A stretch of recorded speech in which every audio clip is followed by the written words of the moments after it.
Hello friends, आपका स्वागत है आपके अपने channel the grammar for SSC and bank में। आज हम रिलेटिव प्रोनाउन का दूसरा पार्ट पढ़ेंगे। आप जानते हैं कि रिलेटिव प्रोनाउन 6 प्रकार के होते हैं। Who, which, that, what, but और एज, जिनमें हु, विच और दैट का प्रयोग हम पहले पार्ट में पढ़ चुके हैं और दूसरे पार्ट में पढ़ेंगे हम व्हाट, बट और एज के बारे में। तो पहले उन बातों को रिमाइंड कर लेते हैं या ये जान लेते हैं कि रिलेटिव प्रोनाउन आखिर होता क्या है।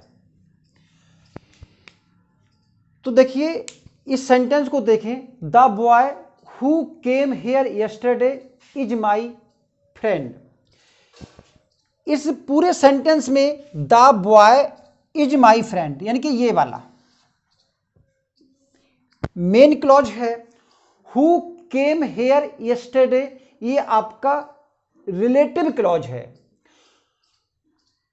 अब फिर रिलेटिव क्लॉज को हु, जो कि आपका रिलेटिव प्रोनाउन है, इंट्रोड्यूस कर रहा है। तो रिलेटिव प्रोनाउन क्या है? रिलेटिव प्रोनाउन रिलेटिव क्लॉज को इंट्रोड्यूस करता है और उसको एंटीसीडेंट से रिलेट करता है या एंटीसीडेंट को रिलेटिव क्लॉज आइडेंटिफाइज करता है।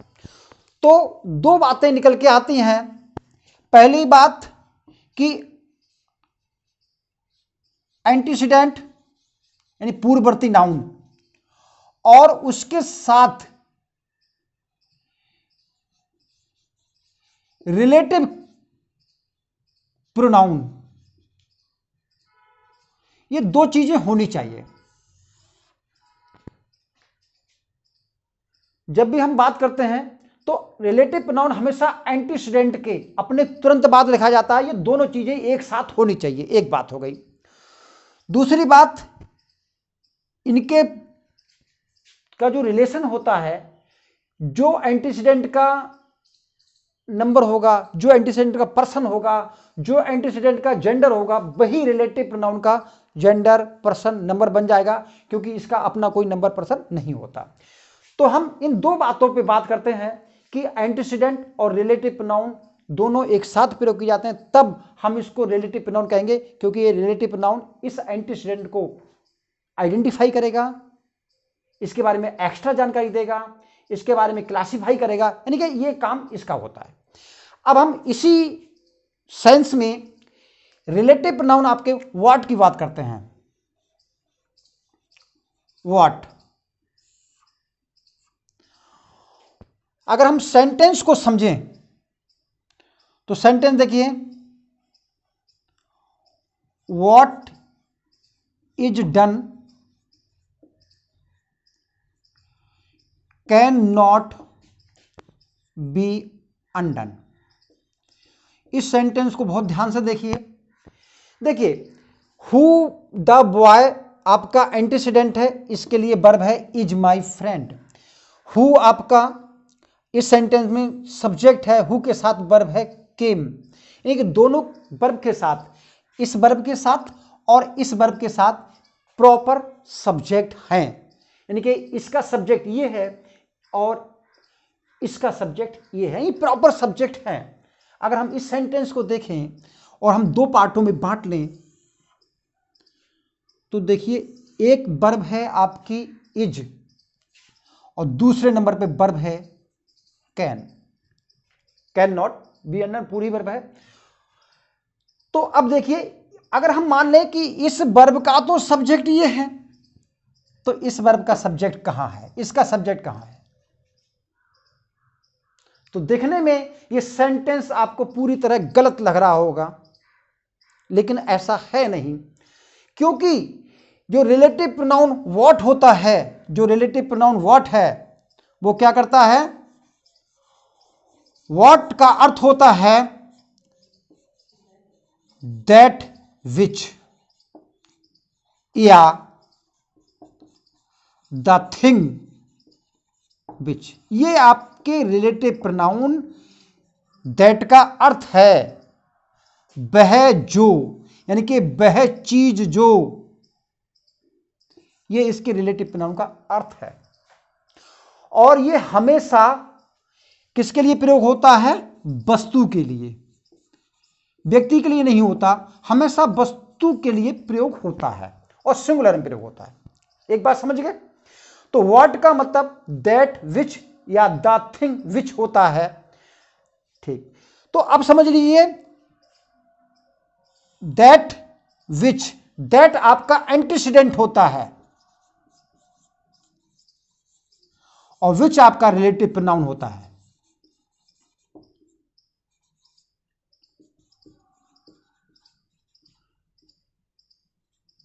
तो दैट क्या हुआ? एंटीसीडेंट और विच रिलेटिव प्रोनाउन, यानी कि व्हाट जो आपका रिलेटिव प्रोनाउन है उसमें एंटीसीडेंट और रिलेटिव प्रोनाउन दोनों कंसिस्ट हैं। एक बात समझ गए? दूसरी बात, जब इसमें एंटीसीडेंट और रिलेटिव प्रोनाउन दोनों का ही समावेश है तो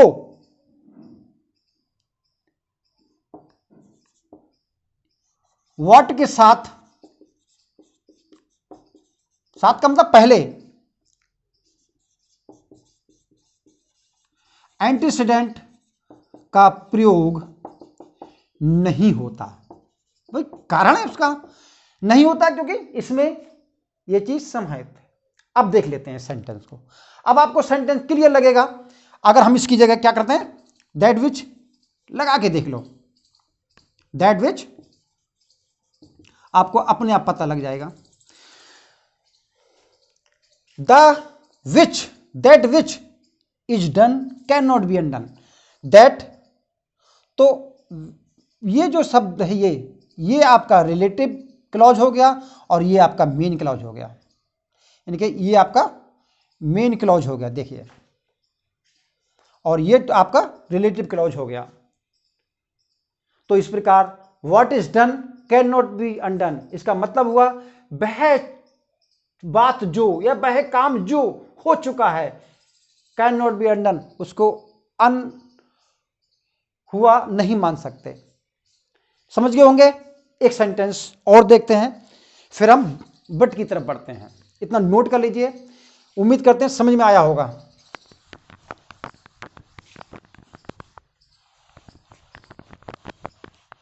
एक सेंटेंस और देखते हैं। सेंटेंस है ही found what he was looking for। पहले सेंटेंस में हमने देखा कि व्हाट जो है सब्जेक्ट का काम कर रहा था। इसमें देखिए व्हाट को समझने के लिए नेचुरल है उसके अपने मन में, इसका मतलब दैट विच मानिए। He found that he was looking for which, तो विच यहां पर क्या काम कर रहा है? इस प्रीपोजिशन के ऑब्जेक्ट का काम कर रहा है। तो इस प्रकार इस वर्ड में दोनों चीजें समाहित हैं, दोनों चीजें कंसिस्ट हैं, अतः ये जो है नो रिलेटिव प्रोनाउन है।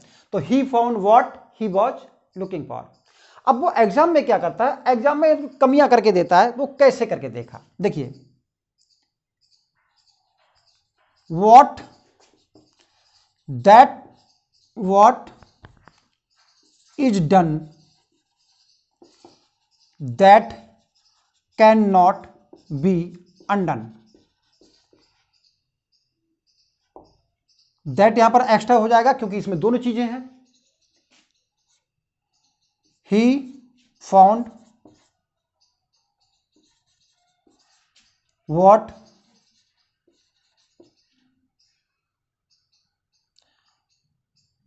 ही was looking for that. He found what, उसने वो चीज पाली, he was looking for that, जिसकी वो तलाश कर रहा था। तो यहां पर ये एक्स्ट्रा हो जाएगा। तो ये ऐसी कमियां करके देता है। अब हम देखते हैं वट। बट आपका रिलेटिव प्रोनाउन है, इस ये हमेशा नेगेटिव सेंस में प्रयोग होता है, हमेशा किस में प्रयोग करेंगे? नेगेटिव सेंस में। तो नेगेटिव सेंस में इसका अर्थ होता है, ये होता है हु नॉट, या वस्तु के लिए प्रयोग करें तो हम करेंगे विच नॉट। बीच में जो है, ये बीच में जो है वर्ब आएगी।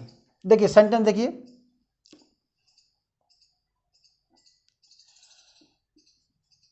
There is none but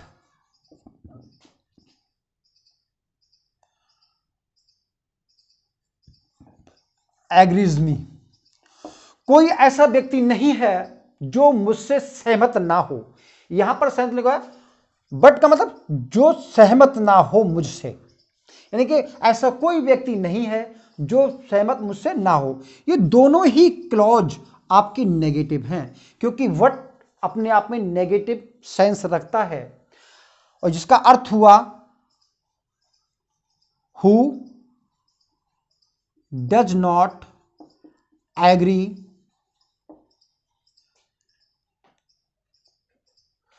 with me, करिए, जो मुझसे सहमत ना हो। तो यहां पर इसका ये अर्थ निकलेगा। तो एग्जाम में, अब वो एग्जाम में देता है तो कुछ इसने गलत करके देता है, ये करके देयर इज नन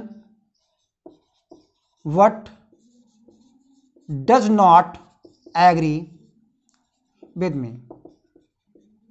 तो यहां पर डज नॉट एक्स्ट्रा है, तो इससे सेंटेंस इसके कारण गलत हो जाएगा। एक और सेंटेंस देखते हैं, there is no Hindu but knows the story of the Ramayan.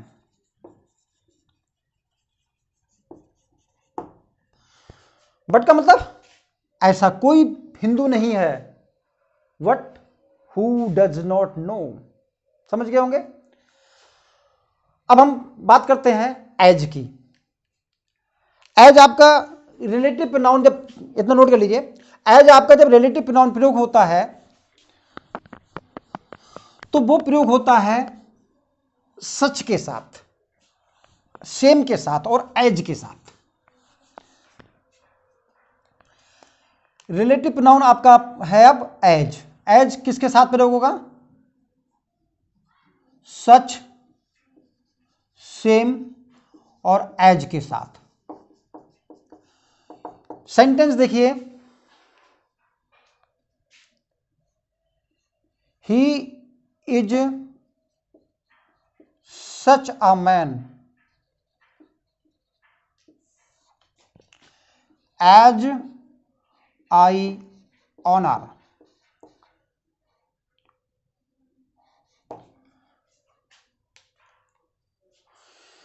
तो यहां पर समझने की कोशिश कीजिए, ये आपका एंटीसीडेंट है और ये आपका प्रोनाउन है। दो बातें, जब एंटीसीडेंट नाउन सच के साथ लगा होता है, फिर समझिए, जब एंटीसीडेंट सच के साथ होता है तो उसके साथ हमेशा रिलेटिव प्रोनाउन एज आता है। यहां रिलेटिव प्रोनाउन एज है जो इसको आइडेंटिफाई कर रहा है। देखिए कैसे आइडेंटिफाई कर रहा है। ही इज सच ए मैन, कैसा व्यक्ति है?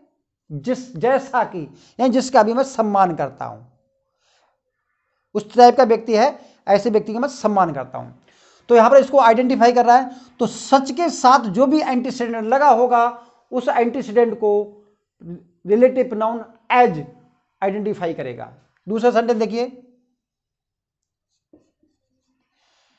These mangoes are such as आई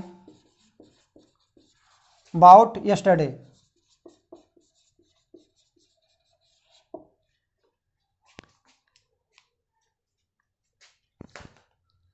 अगले देखिए, आई हैव एज बुक्स, मेरे पास वैसी ही किताब है, एज जैसी किताब है, वैसी किताब है, एज यू हैव, मेरे पास वैसी ही किताब है जैसी कि तुम्हारे पास है। तो अगर एज के साथ भी एंटीसीडेंट लगा है, यानी एंटीसीडेंट एज के साथ है, तो भी उसके साथ रिलेटिव प्रोनाउन एज प्रयोग होगा। ये थे हमारे relative pronoun what, which, what, but और एज। उम्मीद करते हैं आपको ये समझ में आ गया होगा। अगर आपको मेरा ये वीडियो पसंद आता है तो प्लीज़ इसे लाइक करें और मेरे चैनल को जरूर सब्सक्राइब करें ताकि आने वाले समस्त वीडियो आपको आसानी से मिल सके। Thank you, all the best.